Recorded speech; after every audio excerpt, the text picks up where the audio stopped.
Hello and नमस्ते, welcome back to my YouTube channel. कैसे हैं आप सब? आई होप अच्छे होंगे। तो बहुत सारे लोगों के कमेंट आए थे कि मुझे योगा में एक डिटेल्ड वीडियो बनाना चाहिए, तो मैंने सोचा चलिए क्यों ना आपके लिए एक सीरीज शुरू की जाए।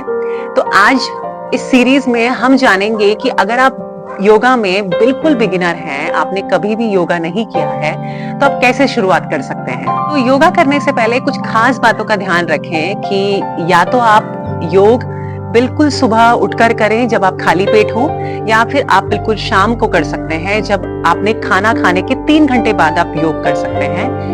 और दूसरा जो मैं पर्सनली फील करती हूँ कि पॉसिबल हो सके तो अपने योग के लिए एक स्थान बनाएं जहां पर आप रोज डेली प्रैक्टिस कर सके। घर का कोई भी कोना ले लीजिए जो आपको बहुत पसंद हो, वहां पर आप अपना योग अभ्यास कर सकते हैं। इससे आपको उस जगह की पॉजिटिविटी या उस जगह की जो वाइब है वो अडेप्ट करेंगे और आपके लिए बहुत आसानी होगी योग प्रैक्टिस को कंटिन्यू करना। तो सबसे पहले आप किसी भी आरामदायक पोजीशन में बैठ जाएं, जैसे मैं अभी सुखासन में बैठी हूँ, और उसके बाद अपने हाथों को अपने घुटनों में ऐसे रख लीजिए फेसिंग अपवर्ड। आप चाहें तो ज्ञान मुद्रा भी बना सकते हैं और अपनी सांसों में ध्यान रखकर आप 5 बार सांस भरें, सांस छोड़ें और किसी भी मंत्र का जाप कर सकते हैं। यहाँ पर मैं ओम का जाप करने वाली हूँ।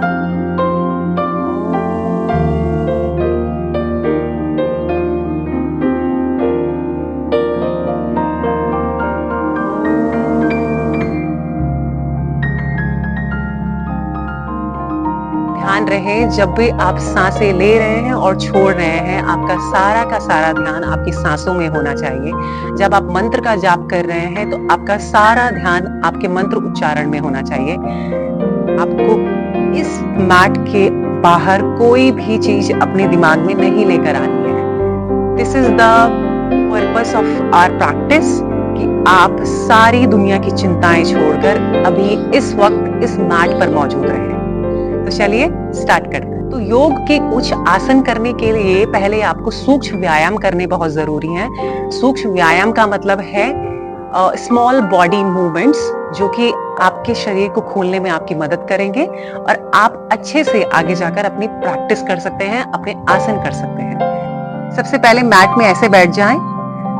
ध्यान रहे कि आपके पैर यूं ढीले ना रहें, आपकी कमर बिल्कुल सीधी रहे। और सबसे पहले आपको अपनी एड़ियों को पहले 20 बार क्लॉकवाइज और 20 बार एंटी क्लॉकवाइज, यानी एक दिशा में पहले 20 बार घुमाएं और दूसरी दिशा में ऐसे घुमाएं।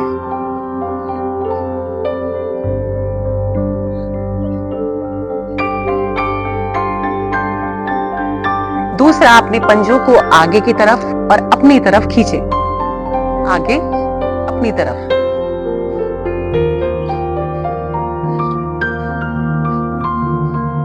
ऐसा आप 10 बार कर सकते हैं। पहले अपने पैरों को खोल लीजिए और हाथों को ऐसे बांधकर चक्की चला लीजिए। आगे आए, बॉडी को पीछे लेकर जाएं। बचपन में अपनी दादी नानी को अपनी चक्की चलाते हुए तो खूब देखा होगा। तो 20 बार क्लॉकवाइज और 20 बार एंटी क्लॉकवाइज चला लीजिए। आपकी सांसें बिल्कुल नॉर्मल रहेंगी, नॉर्मल ब्रीदिंग करते रहिए। ऐसा आप 20 बार कर लीजिएगा क्लॉकवाइज एंड एंटी क्लॉकवाइज। आपके पैर इसी पोजीशन में रहेंगे। अब आपके जो राइट हैंड से आप अपने लेफ्ट लेग का थंब पकड़ेंगे, अगर आप पकड़ सकते हैं तो, और अपनी बॉडी को ऐसे ट्विस्ट करेंगे। अगर आप अपना अंगूठा नहीं पकड़ पा रहे हैं, आप यहां तक भी पहुंच रहे हैं, विच इज परफेक्टली फाइन, बिल्कुल चलेगा। ऐसे भी आ रहे हैं तो चलेगा। ऐसा आप करीबन 30 बार कर लीजिए। ध्यान रहे कि आपका जो चेस्ट है वो ओपन रहे, ऐसे। अपने पैरों को साथ में लेकर आ जाएं। आपका राइट लेग फोल्ड कीजिए और उसे अपने लेफ्ट थाई के ऊपर रख लीजिए। अब अपने घुटने को अपनी चेस्ट में लगाने की कोशिश कीजिए। जब आप इसे उठा रहे हैं तो आप सांस भरेंगे, और जब आप इसे नीचे छोड़ रहे हैं तो आप सांस छोड़ेंगे। Inhale up, exhale down, inhale up, exhale down. इससे आपके इनर थाइज में बहुत अच्छा स्ट्रेच आएगा। ऐसा आप इस पैर से 15 बार कर सकते हैं, और सेम यही प्रोसेस आप अपने लेफ्ट लेग से फॉलो कर सकते हैं। Inhale up, exhale down, inhale up, exhale down. पैरों को धीरे से नीचे रखें। अब अपने पैर को अपने पेल्विस के पास लेकर आए, दोनों पैरों को, और अपने हाथों को ऐसे इंटरलेस कर कर अपने पैरों के आगे ऐसे सपोर्ट दें। अब आप करेंगे बटरफ्लाई पोज यानी तितली आसन। ध्यान रहे जैसे मेरी कमर इसमें सीधी है, यानी मेरा स्पाइन सीधा है, आपको भी ऐसे ही अपनी कमर को सीधा रखना है। अपने इनर थाइज में स्ट्रेच महसूस कीजिए।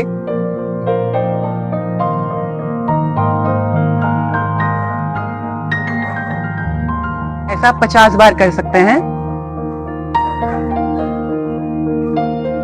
ये स्ट्रेच हमारी हिप मोबिलिटी को काफी इंप्रूव करता है। अगर आप दिन भर में बहुत ज्यादा बैठते हैं, ऑफिस में बहुत ज्यादा काम करते हैं, या आपका काम ही ऐसा है जिसमें आपको बैठना पड़ता है, तो आप ये आसन जरूर ट्राई कीजिए। ये आपके हिप मोबिलिटी के लिए बहुत अच्छा है। बटरफ्लाई करने के बाद आप अपने पैरों को ऐसे जोड़ें, और अपने पैरों के अंगूठों को ऐसे पकड़कर ऐसे साइड्स में स्ट्रेच कर सकते हैं।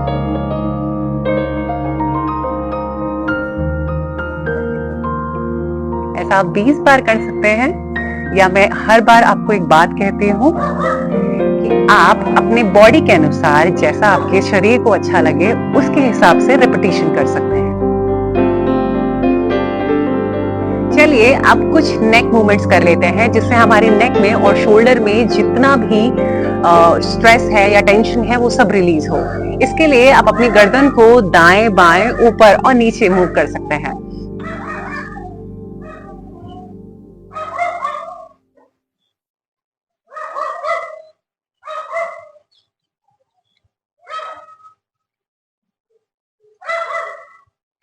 ध्यान रहे कि अगर आपको सर्वाइकल का प्रॉब्लम है तो गर्दन को ज्यादा स्ट्रेच ना करें। धीरे से अपनी बॉडी को समझते हुए, क्योंकि आपसे ज्यादा आपकी बॉडी को कोई नहीं समझता है, तो जितना स्ट्रेच आपको कंफर्टेबल लग रहा है आप उतना ही स्ट्रेच करें। चलिए अब शोल्डर मूवमेंट कर लेते हैं। उसके लिए अपने दोनों हाथों को अपने कंधों में रखें और अपनी दोनों कोहनियों को मिलाकर एक बड़ा सा सर्कल बनाएं। सांसें नॉर्मली लेते रहें। इसे करने से आपके शोल्डर्स में जितना भी स्ट्रेस है वो सारा रिलीज होगा और शोल्डर टाइटनेस कम होगी। ऐसा आप 15 बार क्लॉकवाइज और 15 बार एंटी क्लॉकवाइज कर सकते हैं। चलिए अब कुछ साइड स्ट्रेचेस कर लेते हैं। इसके लिए आपको अपने लेफ्ट हैंड से लेफ्ट तरफ ऐसे चलना है और अपने फोर आर्म को मैट पे लगाकर अपने राइट हैंड से इसे स्ट्रेच कर लेना है। सेम यही प्रोसेस आप अपने राइट हैंड के साथ करेंगे। ऐसा आप 20 बार कर लीजिए। आपके साइड्स में अगर आप नोटिस करेंगे तो बढ़िया सा स्ट्रेच आपको महसूस होगा।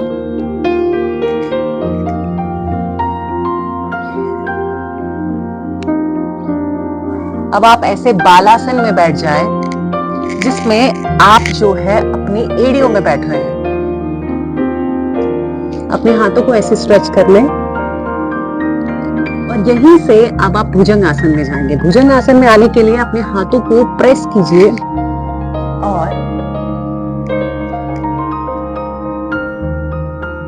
फिर आप बालासन में जाएं, फिर भुजंग आसन में,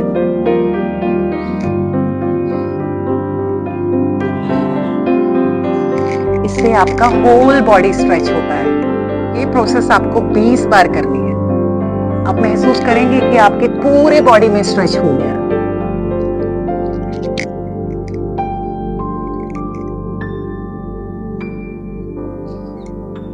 20 बार ऐसा करने के बाद आप अपने हाथों को आगे की तरफ और अपर बॉडी को मैट में लगाएं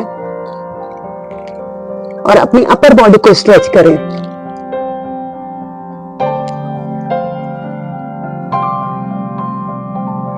तो चलिए अब अपनी प्रैक्टिस को एंड करने के लिए हम अपनी आंखों को बंद करेंगे, अपने हाथों को ज्ञान मुद्रा में ऐसे रखकर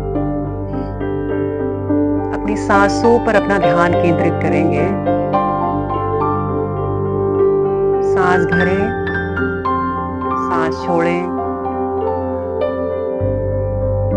सांस भरें, सांस छोड़ें।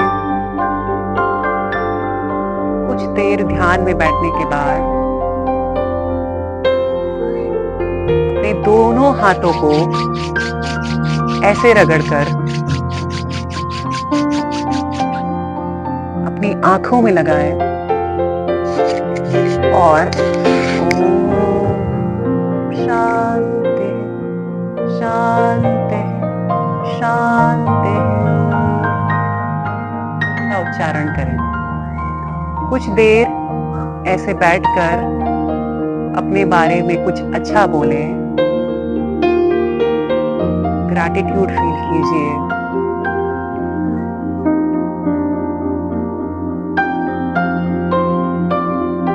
और